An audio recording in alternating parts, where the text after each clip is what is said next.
Presta atenção lá. Vai?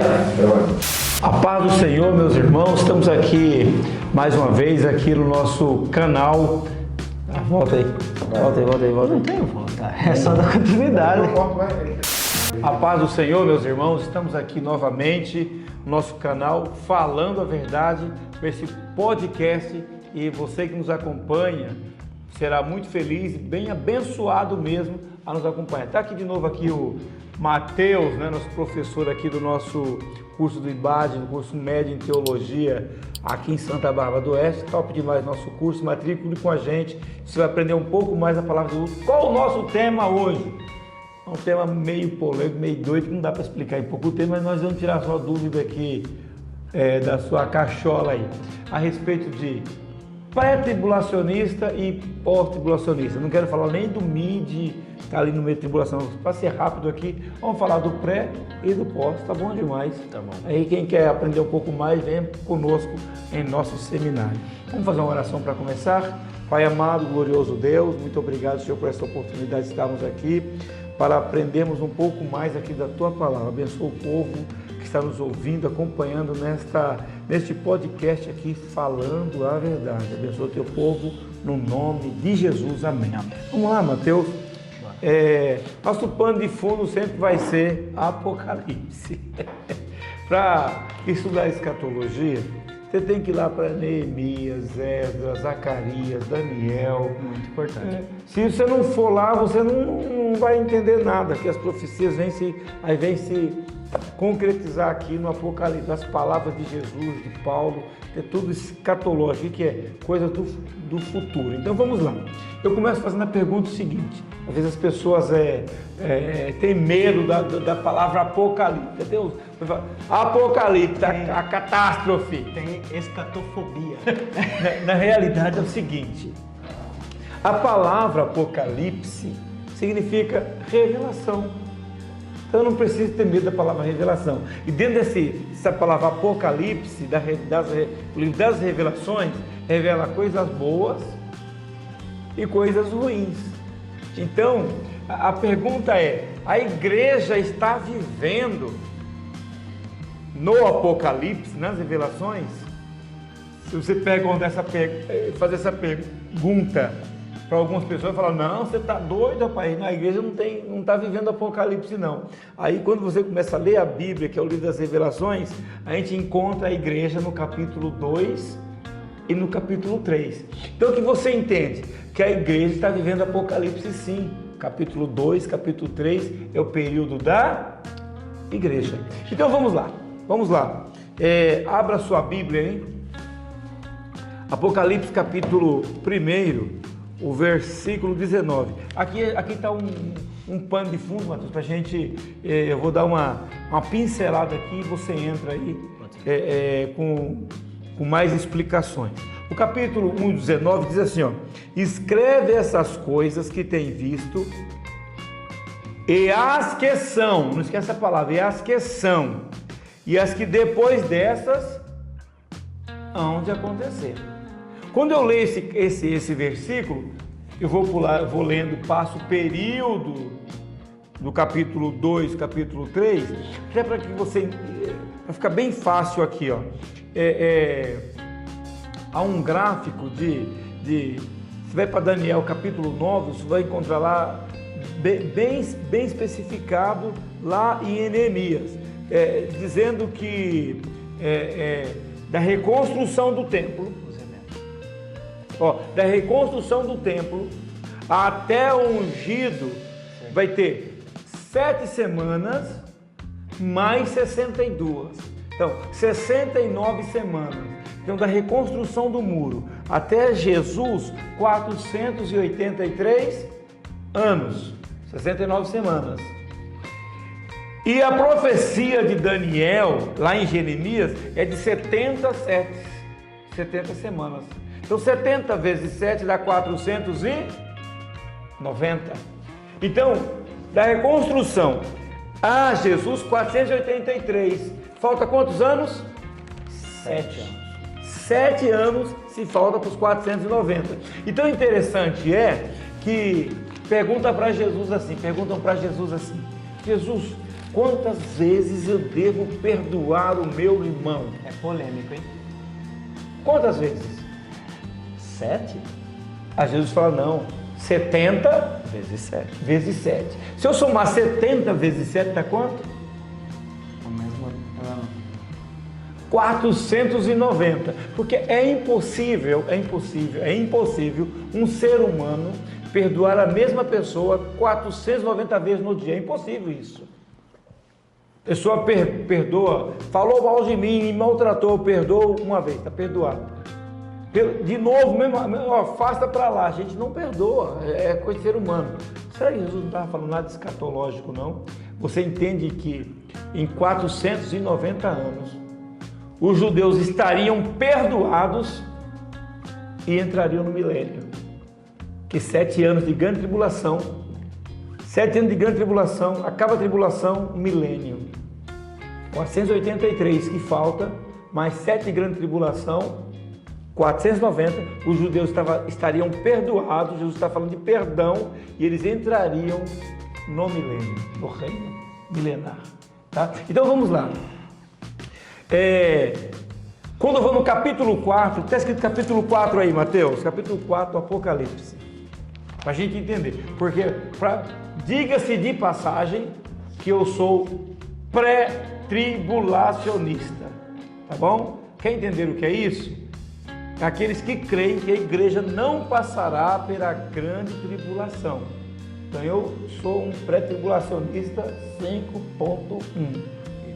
Tá? Existe vários teólogos, gente boa aí, até no meio evangélico da Assembleia de Deus, que são pós, uns doidos aí que fez seminário não em cursos assembleianos e vem querer pregar isso no nosso meio. Então, eu bato de frente mesmo. Informações externas. Esse é para um lado. Capítulo 4 diz o que aí?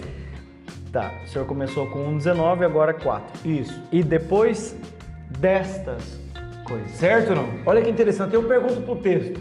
Que coisa? Depois destas coisas. Só que no capítulo 1,19 diz o quê? Olha só. Escreve as coisas que tem visto e as que são. E as que depois destas. Então, o que são depois dessas? São o período da igreja. É por isso que eu creio que a igreja, depois dessas coisas, depois do período da igreja, o capítulo 4 vem dizendo, vamos completar ele? O que diz ele no começo? Olhei e eis que estava uma porta aberta no céu, e a primeira voz que, como de trombeta, ouvia falar comigo e disse: sobe aqui e mostrar-te-ei as coisas que depois destas devem acontecer. Então, sobe aqui. É a simbologia do arrebatamento. E é por isso que eu creio que a igreja não passará pela grande tribulação, porque dá a entender que as coisas foram escritas no Apocalipse em sequência. Tanto é que o que está acontecendo aqui no Apocalipse, né? Está acontecendo aqui, para a gente entender, Isaías foi lá e viu lá os anciões, viu lá os querubins, santo, santo, santo, santo, santo. Paulo foi lá, um homem há 14 anos no céu, foi ao paraíso, foi ao terceiro céu, ao seio de Abraão. Aí ele viu coisas lá que não quis contar pra gente. Só que quando João foi lá, Jesus falou: não, você vai escrever. Escreve. Paulo não quis falar. Mas João, escreve. Você vai escrever que alguém precisa entender como é aqui. João olhava aqui para baixo e falava: olha, o que eu vou comparar com essa lindeza? Aí ele é como jaspe, é como ouro. Não tinha nada para comparar no céu com o que há na terra. Por isso que fala: é como ouro, é como jaspe. E ele ouviu lá, mesmo culto que Isaías viu, João viu. Santo, santo, santo. O culto estava acontecendo ainda. Pastor, eu gosto da interpretação, mas eu não vou cortar. O senhor... Vamos lá. Sobre essa questão que o senhor falou destas coisas, comprime de uma forma mais resumida para a gente poder entender melhor isso aí. Ele fez uma cronologia, então, 1 e 19. As coisas que são. É as coisas que são. E no 4.1 ele fala, e estas agora ele vai mostrar as coisas que vai devem acontecer. Ele faz uma cronologia, ou seja, o período histórico da igreja, desde a primeira igreja até a última igreja. E quando ele começa capítulo 4, ele diz então, e agora vou mostrar para vocês... Já passou o período da igreja. O período da igreja finalizou, agora eu vou mostrar as coisas que devem acontecer após a igreja. O que eu acho interessante é que durante o capítulo 2, começamos aqui, a mensagem à igreja de Éfeso. Então o anjo diz, a igreja que está em Éfeso, capítulo 2, verso 1, a igreja. Verso 8, a igreja que está em Esmirna. Verso 12, a igreja que está em Pérgamo. Capítulo 3, a mesma coisa, a igreja de Sardes, a igreja de Filadélfia, a igreja de Laodiceia. A partir do capítulo 4, não vemos mais falando sobre a igreja. A igreja desaparece. A igreja desaparece. Por quê? A igreja no período tribulacional, ela foi retirada. Só que nós temos uma grande diferenciação entre o pré e o pós-tribulacionismo. Por quê? Basicamente, para o pós-tribulacionismo poder argumentar a tese em que a igreja será arrebatada no capítulo do número 19, eles têm que inserir textos. Por quê? Capítulo 19, por exemplo, não fala sobre a transformação. Só que Paulo, em 1 Tessalonicenses, ele fala, por exemplo, ali sobre o encontro, mas 1 Coríntios, capítulo 15, fala que primeiro haverá o quê? A transformação do corpo. Então, a transformação precede o arrebatamento. Então, uma coisa muito importante que poderia ser ali testificada, falar assim, olha, agora é o período. Eles inserem isso no capítulo 19 para poder dar o argumento do pós-tribulacionismo.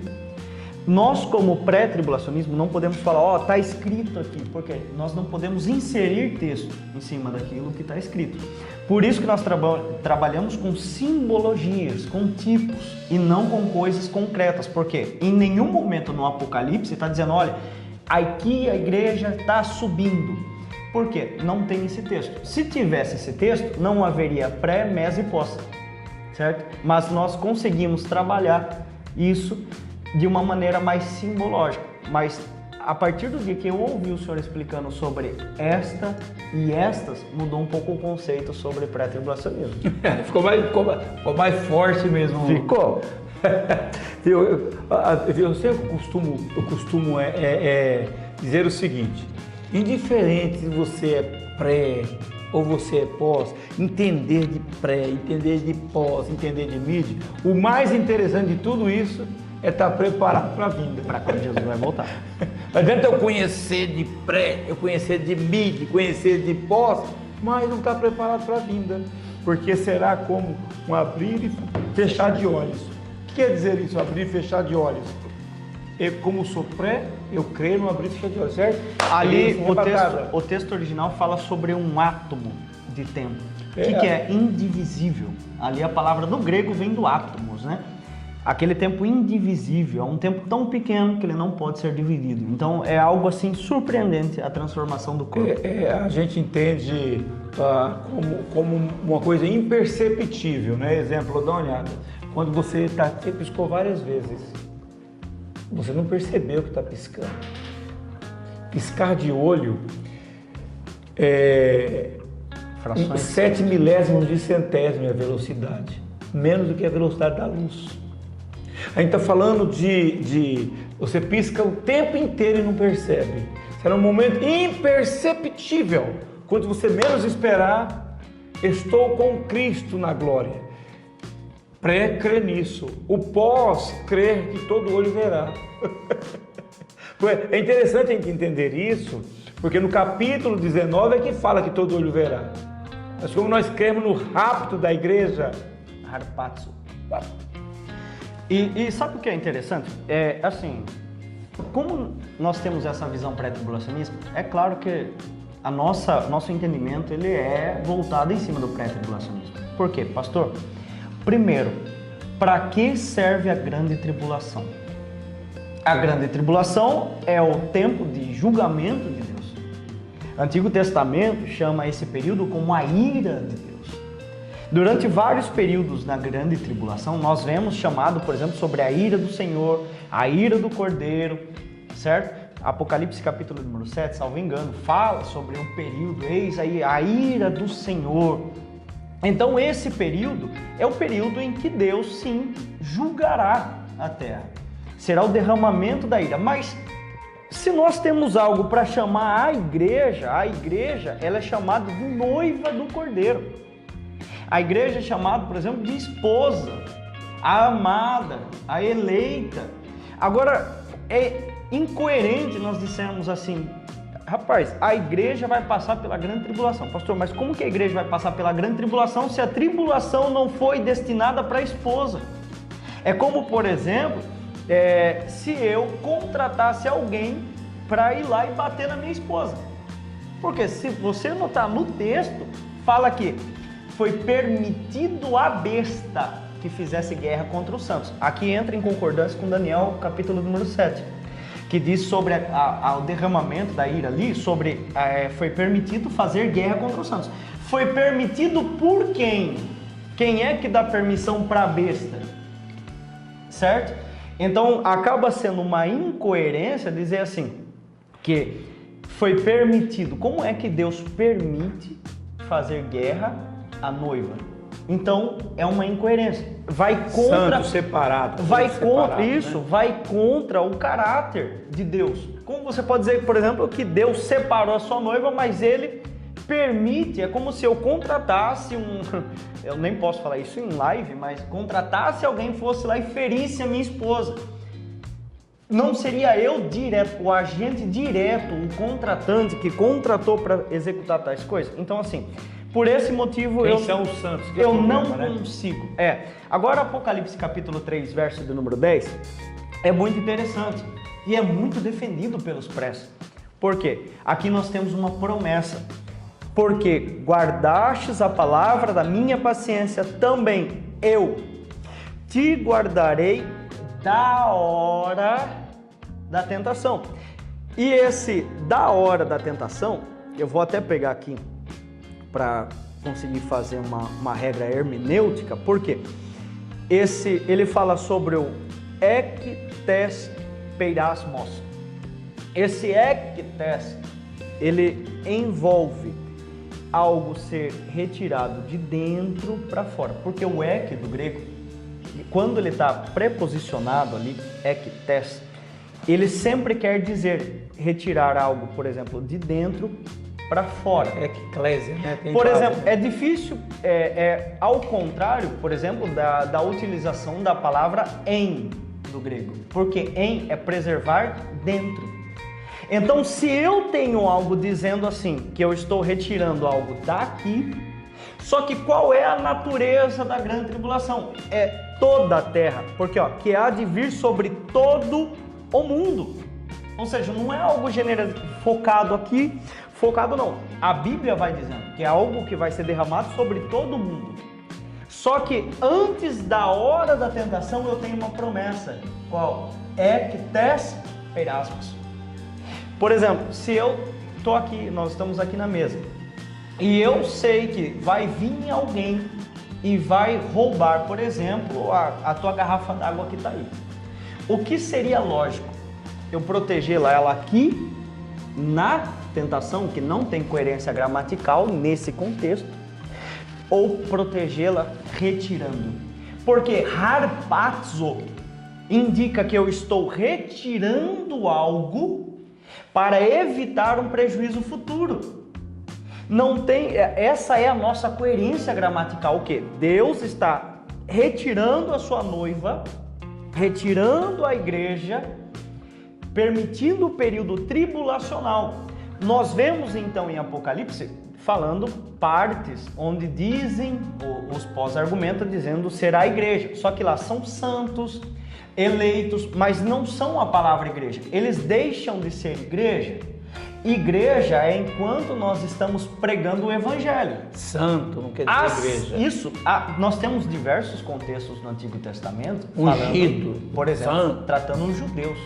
Tem nada a ver com igreja aí. Mas, veja bem, aceitar o Evangelho é até antes da pregação, até antes do arrebatamento, perdão, corrigindo. Até antes do arrebatamento é o período da igreja. Enquanto nós pregamos, uns aceitam, outros rejeitam, certo? Quando a igreja for arrebatada, termina-se o período da igreja. É aqui que nós utilizamos o último dia. Lembra quando Marta fala, eu sei que o meu irmão há de ressuscitar no último dia. Que último dia é esse? É o último dia da igreja. É como uma corrida que nós corremos todos os dias para chegar até o seu término, receber a coroa, que era o galardoamento, o galardão. Então nós receberemos a coroa quando chegarmos no último dia. Que último dia é esse, meu irmão? O último dia da igreja na terra. Porque por diversas vezes a Bíblia nos exorta, nos repreende falando acerca dos fins do tempo, né? Já é chegada a última hora. Ela fala sobre as coisas que hão de acontecer nos últimos dias. Nós já estamos nos últimos dias. Só que o último dia será demarcado o quê? No dia que a igreja será retirada, harpazo, para um encontro com Cristo nos ares. 1 Tessalonicenses capítulo 4, 16 em diante. Quer aprender um pouco mais de escatologia? Vem com a gente. Nos acompanhe no canal. Temos um seminário aqui em Santa Bárbara do Oeste. Aqui somos professores do seminário no IBAD. É bom que você venha, porque haverá duas fases da vida de Cristo. A primeira para a igreja, a segunda para Israel.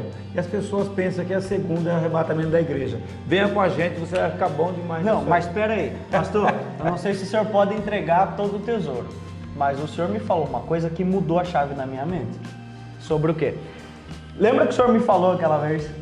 Qual é a promessa que Deus tem para a igreja e qual é a promessa que Deus tem para Israel? O senhor pode entregar o tesouro ou não? Entrega você aí. Não, entrega o senhor, vai lá. A gente precisa entender o seguinte, existem algumas promessas. Quando eu entender isso, que tem as promessas, tem as palavras para a igreja e para Israel. A exemplo, para a nação de Israel foi prometido um anjo para guardar. Aí Moisés falou, quero nada, eu quero a tua presença. Mas a igreja não quer a presença, a igreja quer anjo. Aí, promessa para Israel, anjo. Para a igreja, o Espírito Santo, o Lelos Paracletos, um parecido, um igual. Para a nação de Israel, um reino. Para a igreja, o céu. É a inauguração. É por isso Top que demais. Essa palavra, ela é o mistério, né? Esse encontro com Cristo nos ares, ela é o mistério, porque isso era oculto. O que é o mistério? Algo que ainda está sob neblina, algo que ainda não foi revelado. Tá? Porém, quando a igreja é revelada, Jesus também em João capítulo 14. Vamos deixar João 14 para o próximo encontro. Né? As moradas. Gente, até mais, até o nosso próximo encontro aqui no Falando a Verdade. Tamo junto, Mateus? Fechou, pastor? Só benção.